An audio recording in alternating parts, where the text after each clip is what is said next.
Hello friends, welcome back to my channel. Friends, जैसा कि आप सब लोग जानते हैं कि पिछले 3 दिनों से बहुत ही भव्य राम कथा का आयोजन चल रहा है दारीदिहा ग्राम सभा के अंतर्गत, और आज चौथा दिन है। तो फ्रेंड्स, चलते हैं कथा में और आनंद लेते हैं, जहां पे सुनीता शास्त्री जी बहुत ही सुंदर तरीके से राम कथा का वर्णन कर रही हैं। तो फ्रेंड्स, बने रहिए चैनल पे।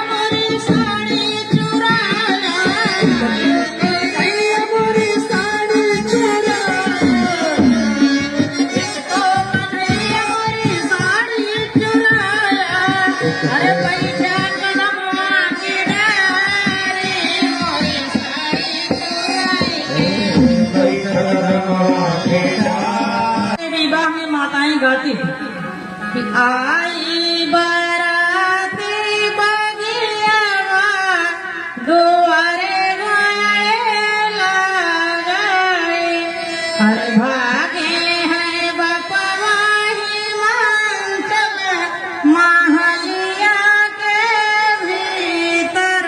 बेटी का विवाह ऐसे होता है भैया, मानो बिटिया की बारात हमारे दरवाजे पर आ गई तो बाप भले धनवान हो, भले ही बलवान क्यों ना हो, लेकिन वो बेटी का बाप होता है, उसे किसी न किसी प्रकार का खेद मन में रह ही जाता है। एक तरफ वो बेटी का बाप अपनी बेटी की विदाई करेगा, अपने कलेजे के टुकड़े को अपने से अलग करता है, दूसरे बारातियों का सत्कार करना होता है। इस प्रकार से हमारे मैं दुल्हा दिख रहा हूँ। मैना मैया ने कहा तब कौन हो? कहा मैं तो दुल्हा का बाबा हूँ। मैना मैया ने कहा दुल्हा का बाबा इतना सुंदर है, परिवार सुंदर होगा, दुल्हा बड़ा सुंदर होगा। कहा मैया थोड़ी देर इंतजार की। थोड़ी देर के बाद देख रहे हैं गरुड़ पर बैठ करके हमारे नारायण जी आ रहे हैं। जैसे नारायण की आरती उतारने के लिए मैना मैया आगे बढ़ी, विष्णु भगवान बोले कहा मैया मैं दुल्हा नहीं हूँ। कहा तब कौन हो? कहा मैं दुल्हा का भाई हूँ। कहा दुल्हा कहाँ है? कहा बस माता जी पीछे आ रहे हैं। देवराज इंद्र अपने रावत पर बैठ करके आगे नहीं कहा भैया मैं दुल्हा नहीं हूँ, मैं तो बाराती हूँ। ऐसे करते करते सारे देवताओं की बारात जब चली गई, न ये तो बाजा न सवारी न कोई कुछ नहीं दिख रहा है। हमारे भगवान भोलेनाथ अपने नंदी पर बैठ करके बड़े धीरे धीरे किट किट किट किट बैल से जा रहे हैं। बस एक बात याद रखना भैया, भगवान भोलेनाथ मानो बैल का मुंह जो है पूरब की तरफ है, हमारे भगवान भोलेनाथ का मुंह पूछ की तरफ है, मानो वही पूछिए की लगाम लगाए हुए। अच्छा, राजा हिमांचल के दरवाजे पर जब भगवान भोलेनाथ पहुंचे तो वही बैल के पूछ का 2 बार अमेठे और 2 चक्कर गोल गोल लगा करके पिछुआ का पांव थोड़ा नीचे किया। भगवान भोलेनाथ वेदी पर उठ करके खड़े हो गए। उतर करके खड़े हुए मैना मैया रूप को देखकर विचार करने लगी, हो सकता है नारद ने इन्हीं को बताया था वही दामाद के रूप में मिले हैं, इसलिए मैं इन्हीं का दर्शन करूं। और जैसे मैना मैया आरती की थाली लेकर के भगवान भोलेनाथ के सामने पहुंचती हैं, उसी समय विष्णु भगवान भोलेनाथ से मिलने के लिए पहुंच गए। और विष्णु भगवान का वाहन गरुड़ है, जितना सर्प का मोर भगवान भोलेनाथ का लगा हुआ था, गले में सर्प की माला थी, भोलेनाथ गलटा बांध लिए थे वही सर्प है। सिर वाला गले वाले को बताया, गले वाला कमर वाले को संकेत किया, गरुड़ जी देख रहे हैं हमें और आपको भी निगल जाएंगे। सारे सर्प उतर करके नीचे चले गए। भगवान भोलेनाथ साधु मैया के सामने निर्वस्त्र होकर के खड़े हुए, मैना मैया आरती की थाली फेंक करके लगी बाबा नारद को गाली देंगे, बस करे। अच्छा, भगवान भोलेनाथ की बारात गजब विचित्र थी। हमारे गांव में जब पहले बारात आती है, बारात देखने सबसे पहले कौन पहुंचते हैं दुआरे विचार में? गांव के लड़के, सारे गांव के बच्चे इकट्ठा हुए। जब डीजे बजा, भूत प्रेत किलकारियां मारने लगे, सारे बच्चे हाथते ढाबते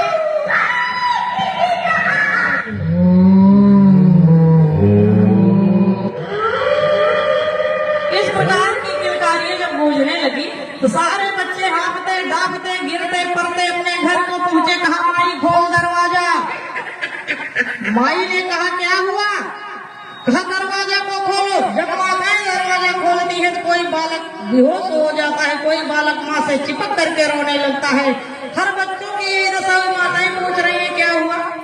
कहा माई बारात नहीं आई है, राजा हिमांचल के दरवाजे पर जम के दूत आए हैं और एक एक घर में घुस करके कच्चे लोगों को खाएंगे।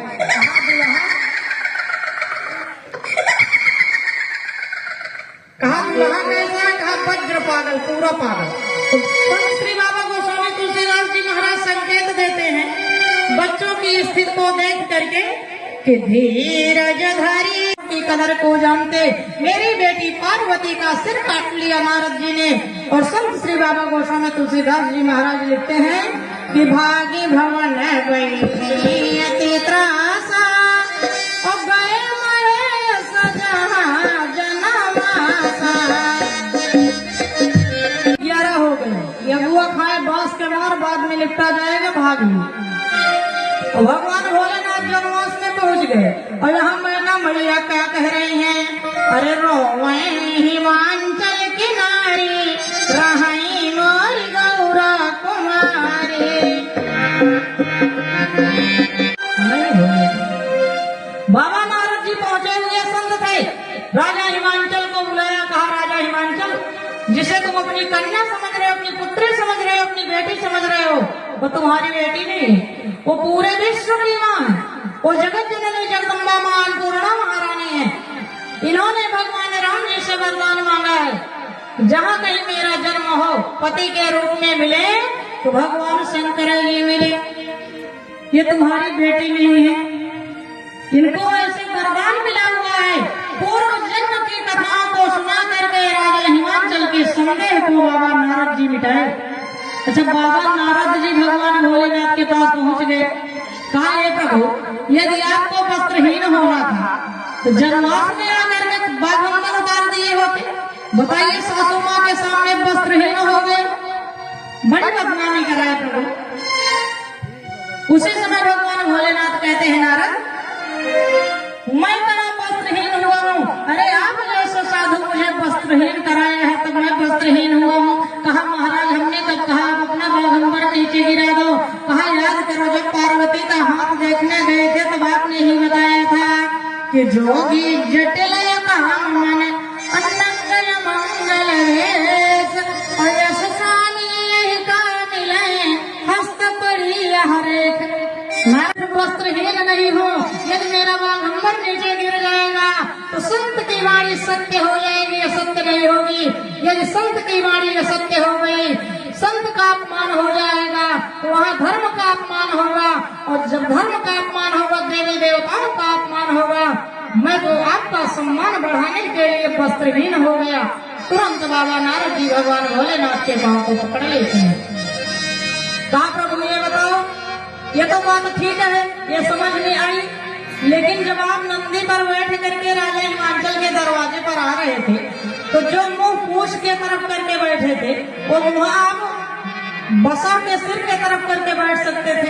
कहा नारायण, तुम तो जानते हो कि राजा हिमांचल ने हमारे बारातियों के लिए कोई रोड लाइट की व्यवस्था नहीं किया। सब कुछ तो साथ ही साथ चलाया। जो हमारे बाराती थे, जो हमारी टोली के थे, योगिनी, डाकनी, साकिनी, इन सबके पास कोई लाइट नहीं थी। तो मैंने सोचा यदि नंदी के पूंछ की तरफ मुंह करके बैठ जाऊंगा, मेरे मस्तक पर, मेरे भाग पर चंद्रमा विद्यमान है, थोड़ा थोड़ा प्रकाश मिलता रहेगा। राजा हिमांचल के दरवाजे पर हमारे बाराती बड़े आसानी से पहुंच गए। बाबा नारद जी बार बार भगवान भोलेनाथ के चरणों में सुंदर प्रणाम किया। और बाबा नारद राजा हिमांचल मैना मैया के सामने आकर के खड़े हो गए, क्योंकि नारद जी जान रहे हैं कि मैना माँ है, इनको संतुष्टि मिलने वाली नहीं। नारद जी ने कहा मैया मैना, देवताओं की बाराती आई है, आपकी बेटी खड़ी हो जाए और जिस देवता का हाथ पकड़ लेगी, मैं तुम्हें वचन देता हूँ विवाह उसी के साथ कराऊंगा। झूठ नहीं बोल रहा हूँ। पार्वती की माता हंसती हुई मुस्कुराती हुई जाती है और पार्वती से कहती है, बेटी आज मैं नारद को फंसा चुकी हूँ, नारद फंस चुके हैं, देवताओं की बारात आई है, तुम किसी देवता का हाथ पकड़ लो, जिसका हाथ पकड़ लोगी नारद जी विवाह उसी के साथ कराएंगे, इसमें संदेह नहीं है। पार्वती मैया वहां कहती है, दुख सुख लीला लिखा लीलार मेरे, हे मैया जो दुख सुख हमारे लीलार में लिखा है वो देवता मनुष्य कोई उसे मिटने वाला नहीं। अब किसी के ऊपर इल्जाम मत लगाओ। कहा बेटी अपने योग्य सुंदर वर खोज लो। आइए एक लाइन का छोटा सा कीर्तन। गौरा लगाई गई बाजी हमारा जिया भोला तेरा जी, लगाई गई बाजी हमारे सब अत्यंत प्रसन्न होते हैं। पुनः भगवान भोलेनाथ विवाह मंडप में आते हैं, मैना मैया आरती उतारती हैं और जितने बराती थे सबको भोजन कराने के लिए बैठाया गया। इतना बराती गए थे, बीच में एक लाइन ऐसी लगी हुई है जो दिखते नहीं है, भूत प्रेत। पत्तल लेकर के लोग वहां पहुंच गए। एक लाइन में पहुंचे तो देख रहे हैं इनके तो मुँह नहीं है, कहाँ रखूं पत्तल। पूछा भैया पत्तल आवाज नहीं, क्या देख रहे हो? कहा यही सोच रहा हूँ, पत्तलवा आगे रखो, पीछे तुम्हारा मुँह नहीं दिख रहा। बोला झबुआ सहित पत्तल रख दो, तुम चले जाओ, हम लोग अपना अपना पत्तल ले लेंगे। झबुआ सहित पत्तल रख करके जब पूरी सब्जी लाने गए, झबुआ सहित पत्तल गायब, सब चबाई जा रहे, झबुआ सहित पत्तल चबाई जा रहे। अच्छा सारी लाइन लग गई, सारे बरातियों के पास भोजन पहुंचना है, लेकिन दुई भोजन करने वाले ऐसे बालक बैठ गए मेन गेट पे। जो लोग पूरी लेकर के आ रहे हैं सारी पूरी खाए जा रहे हैं, जो सब्जी लेकर के आ रहे हैं सारी सब्जी खाए जा रहे हैं। सारी बारात पड़ी है, किसी के पास भोजन पहुंच ही नहीं रहा। वो कौन है? सूर्प शनिचर। सारा भोजन खत्म कर दिया। राजा हिमांचल का भंडारा समाप्त होने लगा। मैया पार्वती के पास संदेश गया, ये अन्नपूर्णा महारानी गजब का विषय बन रहा है, राजा हिमांचल का भंडारा खाली हो गया और ये बालक भोजन कर रहे हैं। आप ये बालक, मैया जगदम्बा ने जब ध्यान लगाया सूप शनिचर को जान गई, और जब सूप शनिचर को जान गई कोई भोजन कर रहे हैं तो तुरंत दौड़ करके जाती है, एक तुलसी का पत्ता तोड़ती है और जो चूर चार प्रसाद बचा रहता है उसी में लपेट करके सूप शनिचर को भोजन कराती है। और ऐसी गैस बनी सूप शनिचर को कि भगवान भोलेनाथ के पास संदेश गया, वो दरवाजे पर लौट रहे थे। जैसे भगवान भोलेनाथ पेट पर हाथ रखा, मानो उनकी सारी गैस खत्म हो गई। राजा हिमांचल का भंडारा जो कहते हैं हरा भरा हो गया। पुनः राजा हिमांचल को संदेश दिया गया और राजा हिमांचल चांदी के पात्र में सारे बरातियों को सुंदर भोजन करा रहे हैं और संपूर्ण बराती भोजन किए। और भोजन करने के बाद वही भगवान भोलेनाथ राजा हिमांचल के दरवाजे पर आते हैं और जगत जननी जगदम्बा भगवती पार्वती अपनी सखियों के साथ जाती हैं।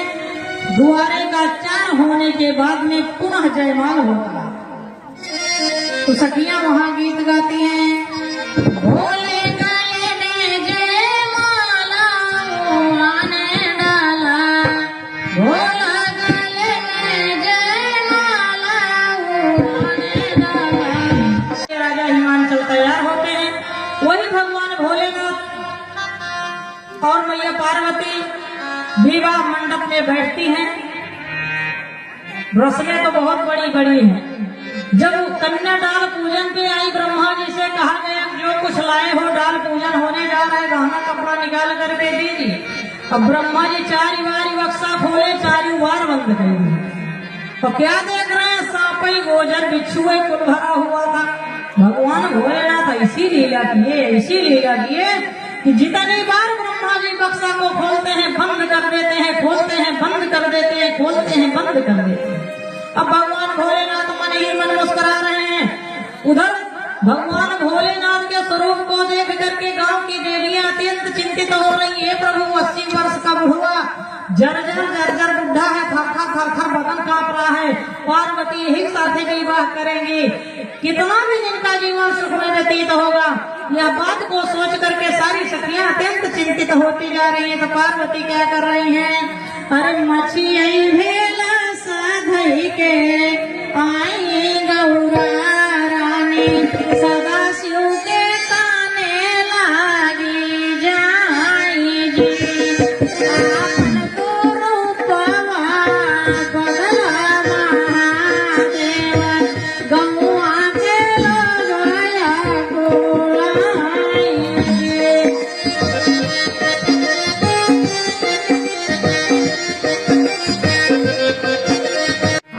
बड़ा फुलौरी बना। भगवान भोलेनाथ खड़े हो गए। वन भाग में जगत जननी जगदम्बा पार्वती सुशोभित हो रही हैं। इस प्रकार से भगवान भोलेनाथ मैया पार्वती विवाह मंडप में बैठते हैं। तो बाबा जी लिखते हैं कि सर्वप्रथम पौपूजी होती है। अच्छा, पौपूजी होती है भैया। मैं कहूँगी कि आज सारे भाइयों को पार्वती की पौपूजी में आना होगा। रोज आप लोग आए या ना आए, कभी हमने नहीं बुलाया, लेकिन आज पार्वती के विवाह में पौपूजी में आना होगा। राजा हिमांचल के रूप में भैया जय सिंह आएंगे और जितने भैया बैठे हुए हैं सब आएंगे राजा हिमांचल के रूप में। सकल सिद्धि सुरेशा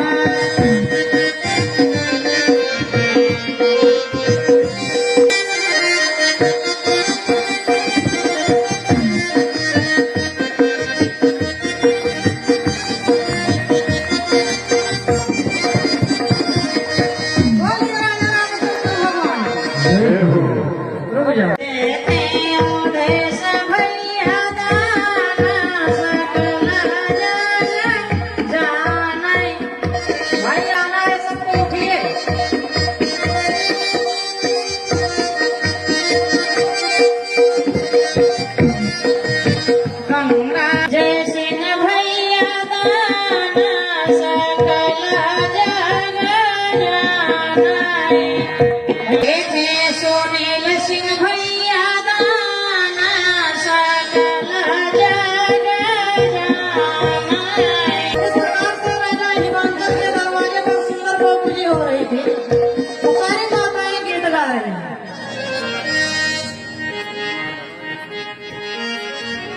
देखिए कहा गया है, लोग कहते हैं नहीं मानो तो देव नहीं तो पत्थर। हमारे बाबा शीतलदास जी महाराज और सब लोग कहते हैं जो भगवान के विवाह में पौपूजी करता है उसकी कन्या कभी दहेज रूपी अग्नि में जलाई नहीं जाती है। ऐसा प्रमाण मिला है पुराणों में। बाबा जी बताते हैं इस प्रकार से पौपूजी वहाँ होती है। भैया कह रहे हैं पैसों। अरे यार देखा कि रोज यहाँ भगवान भोलेनाथ का विवाह होगा। इस प्रकार से भगवान भोलेनाथ मैया पार्वती की पौपूजी हुई और पौपूजी में माताएं बड़ा सुंदर सुंदर पौपूजी गीत गा रही हैं। और कैसे गाती हैं? कापई हाथ गेड़ुआ कापई कुशन वैसे पौपूजी होते होते तो बड़ा समय बीत गया, लेकिन यदि उतना समय मैं लगाऊंगी ना तो बहुत विलम्ब हो जाएगा। भगवान भोलेनाथ के विवाह की कथा पूरा करने का प्रयास कर रहे हैं। याद रखना, जिस भगवान भोलेनाथ के विवाह को शेष सारद नारद वर्णन करते करते थक गए, पार नहीं पाए। हम जैसे तुच्छ मानव तुच्छ प्राणी, जैसे कहा गया है अति अधम ते नारी, हम लोगों की हिम्मत कहाँ है भगवान भोलेनाथ और मैया पार्वती के विवाह की कथा सुनाते हैं। वही भगवान भोलेनाथ विवाह मंडप में एक प्रण करता हूँ, एक संकल्प लेता हूँ और वो संकल्प यह है कि ए देवी आपका भाई जो है लावा परख रहा है और इस लावा को बड़े अच्छे ढंग से देख रही हो। लावा को देखने के बाद अपने आपको अपने आचरण में उतारने की जरूरत है कि धान को आग में भूना गया और धान आग में भूना गया, भूनने करके लावा फूट गया, चिटक करके लावा हो गया। यानी कि आग में जल करके धान चिटक करके लावा फूट गया, लेकिन फिर भी धान के लावा के पीछे छिलका लगा हुआ है। ठीक इसी प्रकार हम पति पत्नियां संकल्प लेते हैं कि गम रूपी अग्नि में जल करके धान की तरह फूट करके अलग हो जाएंगे, लेकिन जिस प्रकार धान का छिलका जो है लावा का साथ नहीं छोड़ रहा है, ठीक उसी प्रकार से मैं संकल्प लेता हूँ दुख सुख में कभी हम और आप अलग नहीं होंगे। लावा की तरह हमारा और आपका संबंध बना है। वही विवाह मंडप में कन्या के पांव के नीचे एक पत्थर आता है, माताएं लोढ़ा रखती है ला करके। वर महोदय दूसरा संकल्प लेते हैं, हे देवी आज विवाह मंडप में मेरे सामने आपके पांव के नीचे इतना कठोर पत्थर आया है, आज मैं अपने चरणों से ठोकर मार करके आपके सामने से पत्थर दूर कर रहा हूँ। मानो दूसरा संकल्प ले रहा हूँ, पत्थर जैसी कठोर समस्या तुम्हारे जीवन में आएगी, मैं अपने चरणों से लात मार करके उसे दूर करूंगा, तुम्हें कभी कष्ट का सामना नहीं करने दूंगा। माताएं कहती हैं 7 चुटकी सिंदूर से मांग भरी जाती है।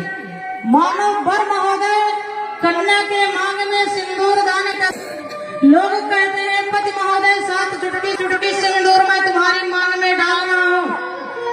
मैं ये प्रमाणित कर रहा हूँ कि जिस प्रकार से विवाह मंडप में आपकी मांग पूरे मांग को 7 चुटकी सिंदूर से भरा हूँ, मानो तुम्हें मैं वचन देता हूँ तुम्हारे जीवन में जितनी मांग होगी मैं तुम्हारी सारी मांग को पूरा करूंगा।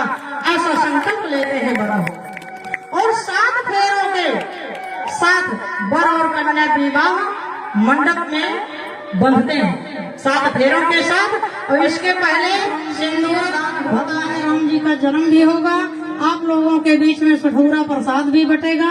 अब सठौरा कौन लाएंगे नहीं पता, जय भैया लाएंगे तो भैया लाएंगे। अच्छा, और माताएं तैयारी से आएंगे क्योंकि हमारे साथ सोहरों गाना पड़ेगा आपको। इस प्रकार से देखिए समय का अभाव है, हम लोगों के बीच में बाबा शीतलदास जी महाराज का आगमन हो रहा है। एक लाइन का एक छोटा सा कीर्तन। अरे एक दिन नारद बाबा विष्णु से छैला आई गई, विनयक आई गई।